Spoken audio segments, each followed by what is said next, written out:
Scripture is from the Gospel of Luke. I think it might have been left out there, the Gospel name today. Chapter 10, verses 38 through 42.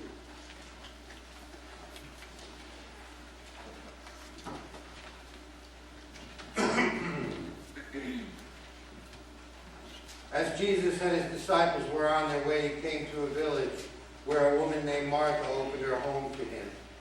She had a sister called Mary, who sat at the Lord's feet listening to what he said.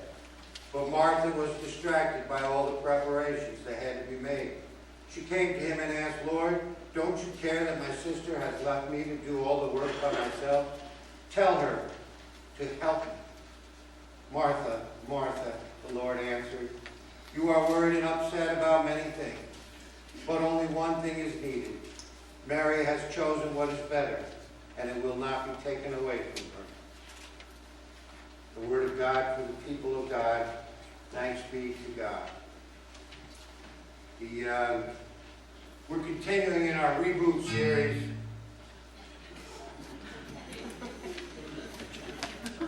I think Nate started us off, and Nate will be picking up next week again, and then I'll take us out for the final 2 weeks of it. But it's a really great series. I hope that you're gleaning words of help and change in your life as we start the new year. And we're talking about how to push the reset button on your life. And last week we talked about how starting over means that you have to close the door on the past. We talked about press alternate, control, and delete. In fact, I suggest that we slam the door on the past, not just close it. There's part of your past that you want to leave behind, you need to leave behind, so you can move forward. You make the decisions you need to make, you break the connections you need to break, and you take the steps that you need to take to make that happen. Today we're going to talk about first things first, getting first things first in our life. And we're going to look at this story that we just heard about, where Jesus visited the home of a couple of his friends in the town of Bethany. And during this visit, there's two important things that are taking place here. But I want you to notice today, one was so much more important than the other thing that was going on. So the friends were these two sisters named Mary and Martha. You may have heard about them. And they had a brother, Lazarus. He's the one that Jesus raised from the dead, if you're familiar with that story. And from reading through the gospel, it's obvious that Mary and Martha and Lazarus were good friends of Jesus. It's obvious. He visited him and talked to him often. And he liked to visit and come by. He would teach in their home, and he would rest and relax and recharge while he visited his dear friends. Now, clearly having a guest in our homes is a special event. We all know that. But in the first century, guests came unannounced. They didn't call ahead and say, "We're going to be there in an hour or another day or so." So the rules of hospitality were that when you had a guest, you washed their feet, you prepared a meal for them, you gave them a place to rest, and that you would invite the rest of the neighborhood over to visit with them and have fellowship and have a party. Now I want you to imagine this guest shows up, but he doesn't show up alone. He shows up with 12 other friends. Imagine how that would be. 13 people at your door. And they say, "You mind if we hang out here for a couple of days?" And now, imagine just for a minute that this isn't any guest. It's Jesus. This guest is Jesus. You're thrilled that they're there, but you've got things to do in a short amount of time. You want everything to be just perfect. Think about how you would want the house to be. After all, this is Jesus. Wow. That's what's going through Martha's mind. She's scrambling to get everything done, scrambling to prepare the food, hurrying to get the guest rooms ready. And it was no doubt a very hectic and stressful situation for her. And the problem is compounded by the fact that her sister, who should be doing half the work that needs to be done, was nowhere to be found. She went missing in action. You can imagine Martha looking all over the house for her. Is she in the dining room? No, she's not in the dining room. In the kitchen? No, maybe she's in the bedroom. No, not there either. Where in the world could she be? And then, more Martha goes out to the courtyard. That's where they socialize and they entertain people. And there, Jesus is gathered with his disciples and maybe 15 or 20 other people from the community in the neighborhood that have come to hear him. So maybe there's 20 or 25 people in the group, probably all men, sitting around in the courtyard on benches talking. And here, in the front row, is Sister Mary, with her eyes focused on Jesus, trying to capture every word that he spoke. And when Martha saw this, she lost it. It was just too much. She interrupts Jesus in mid-sentence and says, "Excuse me, Jesus, I'll let you finish, but," look at verse 40. "Don't you care that my sister has left me to do all the work by myself? Tell her to help me." Can you imagine that response? Huh? I know I can from experience.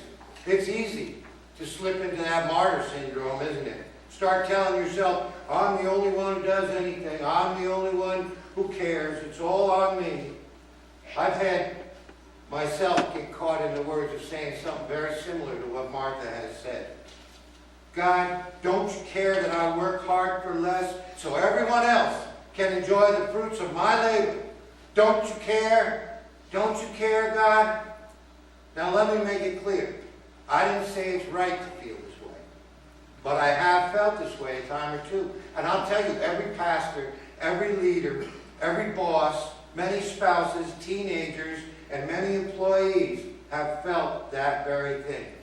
The martyr syndrome. Poor me.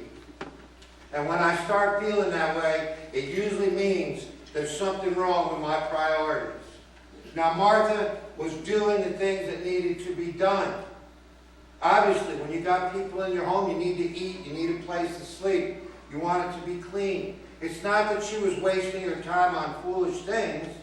She had the right idea. But listen to what Jesus tells her. Verse 41. Martha, Martha, the Lord answers. Let me just interject something here. I think this is important. When you consider every manuscript in the Bible is meticulously written for impact, and the scrolls are only so long, so you're going to get every word in that has meaning. Every word is important.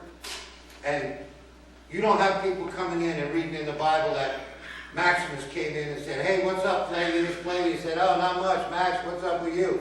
They don't waste words and mince words in these documents. And Luke, the Gospel of Luke, takes up an entire scroll.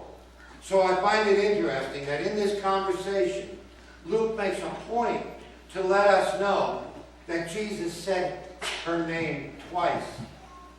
He said, "Martha, Martha." Every time I read this story, I stop for a moment and I think about him saying that name twice to her. Saying it like it was some kind of code. And it is. You know what it is? It's a code for you just don't get it, do you? And every time I find myself having a pity party, I can hear Jesus saying, "Oh, Jeff, you just don't get it, do you?" Jesus said Martha's name twice, and then he said in verse 41, "You are worried and upset about many things, but only one thing is needed. Mary has chosen what is better, and it will not be taken away from her." So what did he mean when Jesus said only one thing is needed?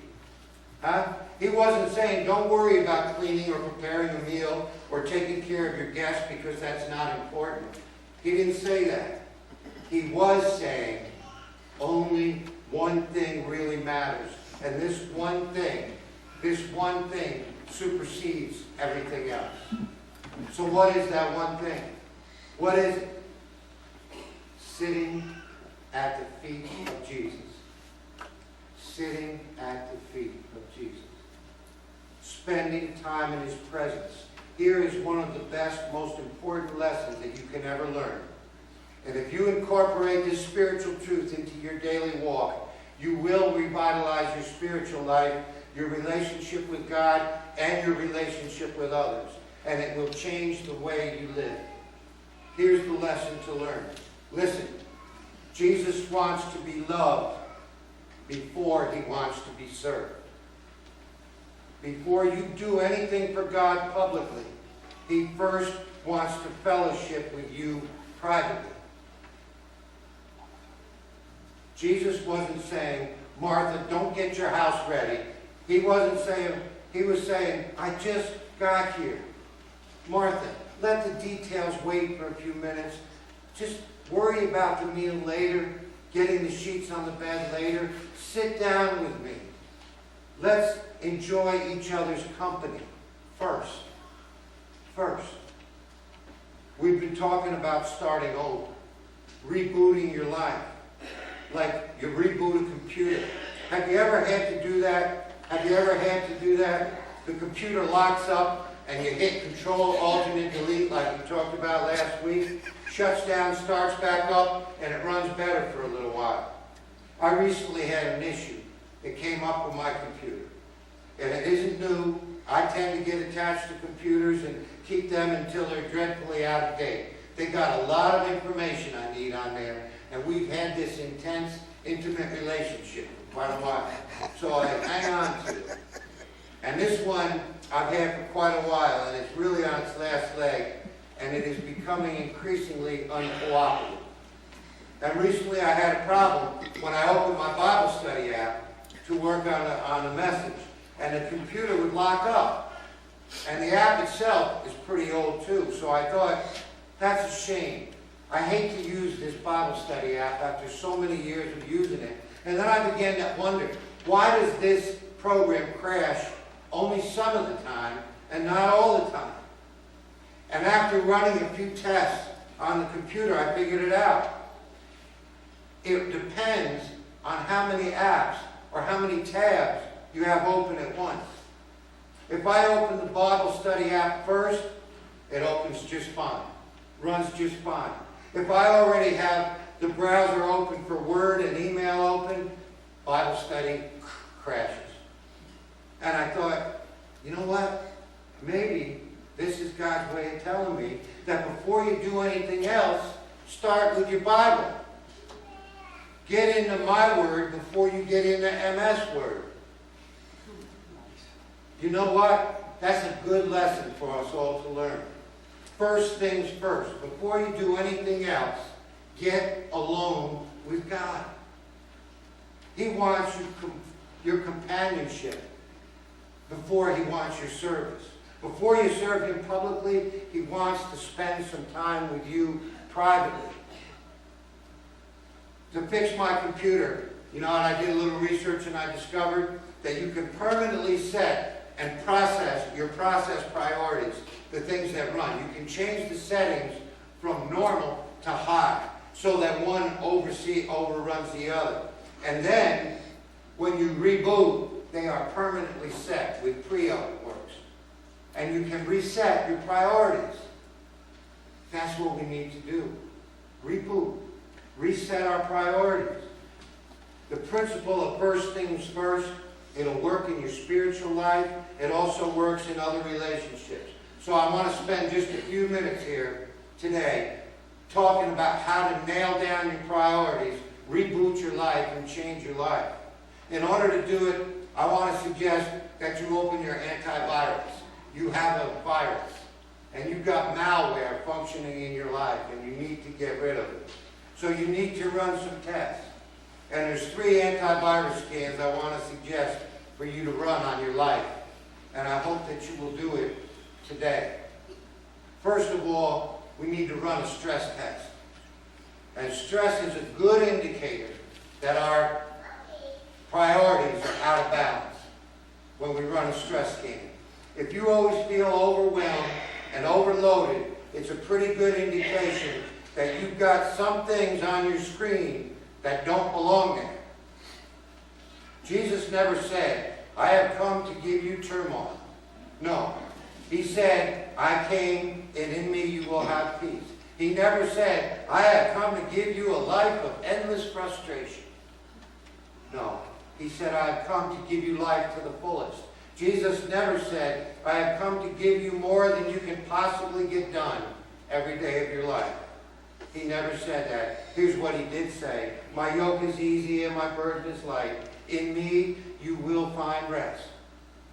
If you're running full speed ahead, all day, every day, and you're constantly behind on everything you do, you've got some things on your schedule that should not be there. I want you to know that I speak from total experience. I'm in this with you. Many times in the course of my ministry, I have found myself in the position of being completely overloaded. I have felt like I'm the only one in the kitchen trying to get things ready while everyone else is in the courtyard socializing. Working with one deadline after another, hanging over my head. Not enough hours in the day to get everything done. And my typical response when I feel myself in this situation has always been to put in more hours.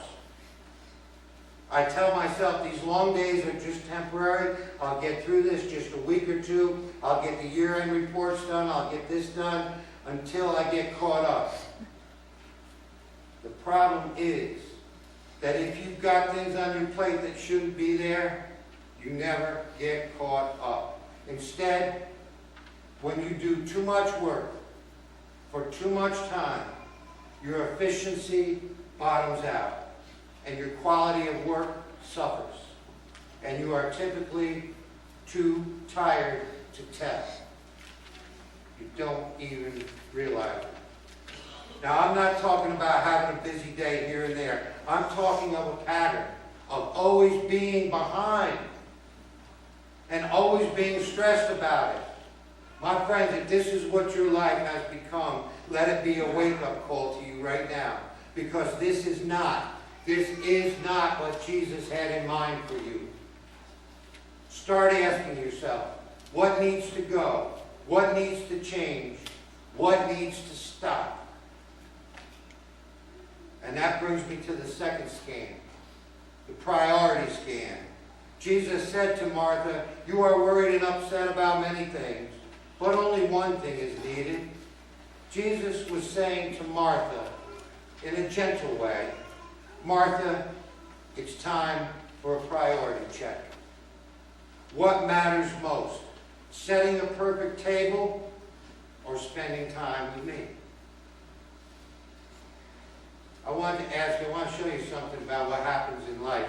Quick little video here that I think illustrates it real well.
You get the point?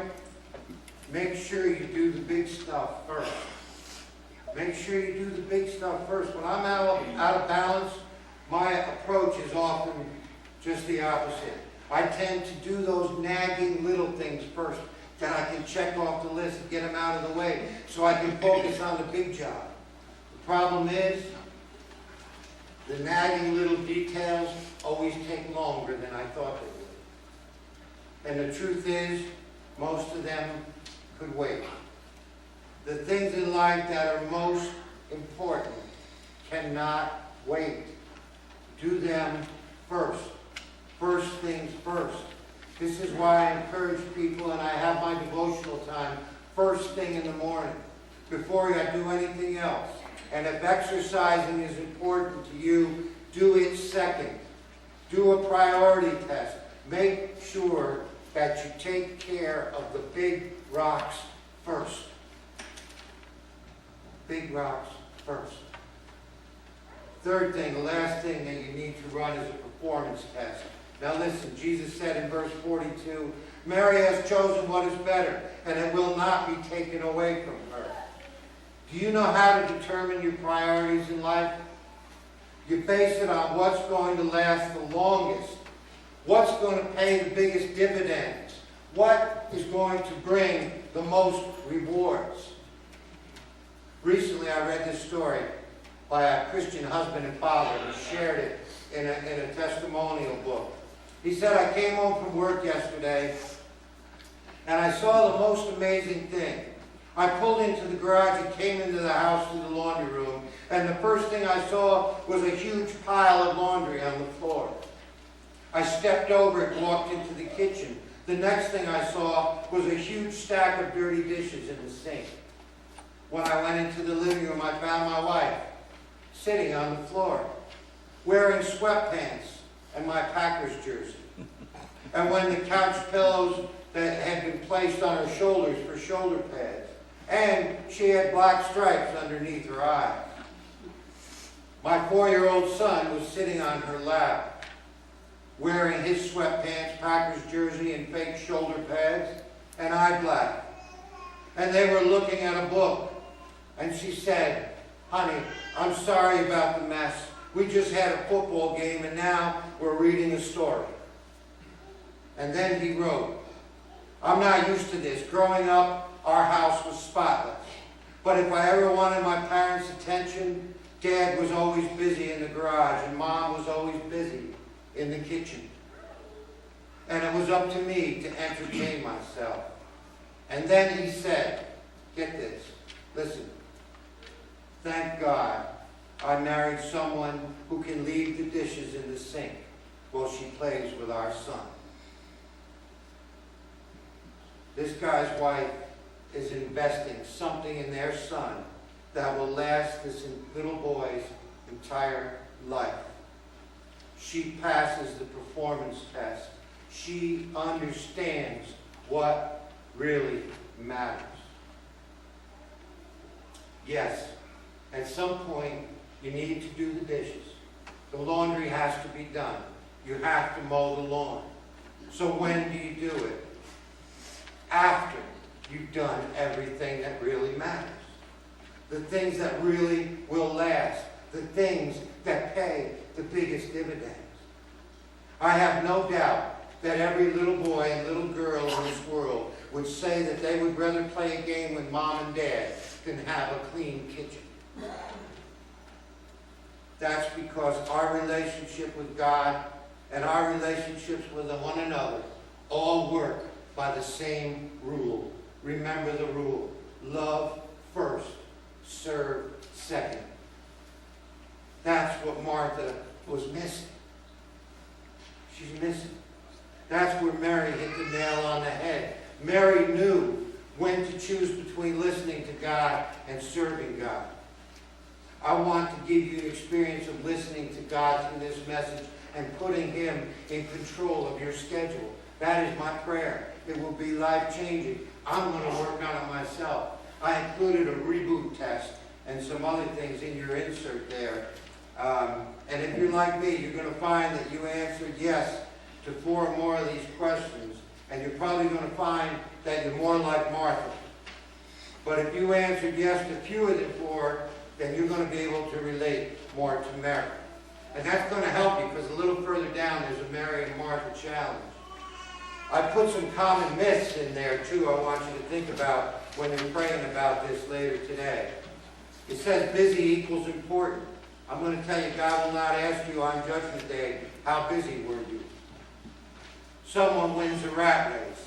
God isn't interested in what you do. He's interested in who you are. Hurrying will buy us more time. We just fill extra time with more work. It's a myth. Downtime is wasted time. My friends, God instituted the Sabbath for rest and renewal. The ultimate tragedy of a busy life is the same tragedy that Martha faced. When offered the opportunity to sit at the feet of Jesus, we can't spare Jesus any time. We so desperately need to put first things first. People expect us to be busy and overworked. It becomes a status symbol in our society if we are busy, if we're tired. We're important. If we're not busy, we're embarrassed to admit it. Busyness is where we get our security, and it's also a good excuse for not dealing with first things first in your lives. So how do you focus your time?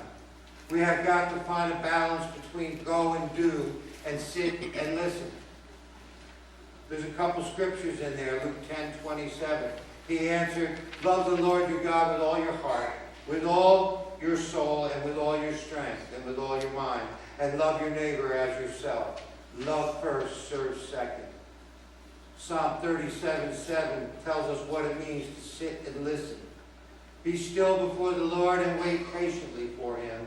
Do not fret when people succeed in their ways, when they carry out their wicked schemes. I put a challenge in there, and I hope that you will do it when you get home today. That you will say, my priorities are out of whack. I need to check on this. First, there's the Mary challenge that you make a priority list. Sit down right at the top. All of life is worship to God, or whatever you'd like to write. Remember to seek ye first his kingdom, and everything else will fall into place. How are you going to start doing this today? Write down that step. And your Martha challenge, clean up your priorities. Get your act together. What is it you've been avoiding? What will you remove? What needs to be different or moved on your priority list? Make a list. Run a scan on your current operating system and reboot your priorities. Let's get first things first in our lives, folks. Let's do it today. If you are overwhelmed to the point that you need to hit the reset button on your life, you can do it. You can do it. But you're just going to keep getting locked up if you don't open your apps in the correct order. To keep your life moving in the right direction, you need to nail down this question of first things first. In your spiritual life, that's very easy to determine. Jesus wants you to serve him. No question about that. But he wants you to serve him after you spend some time with him.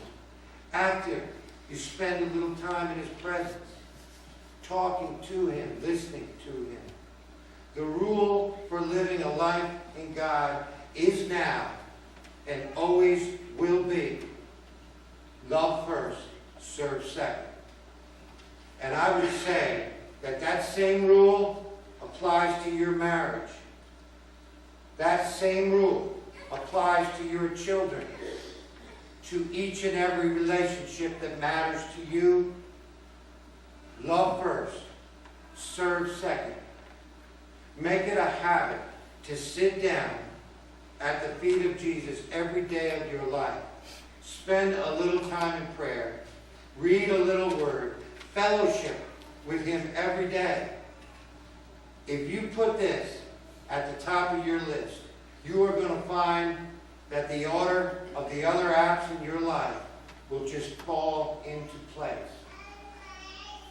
Husbands and wives, mothers and fathers, if you will do this with one another and with your children every day, just to sit still and enjoy each other's company for a few minutes, I think that you will find that the payoff is worth the investment. Put first things first. Please, let us pray. God, please give us the wisdom to slow down, to relax, and allow the peacefulness of Jesus into our hearts.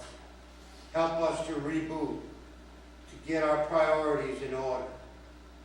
Give us direction as we seek to put first things first in our lives. Today, inspire us, Lord, to take time to sit down and get serious about this. Today, make it a priority.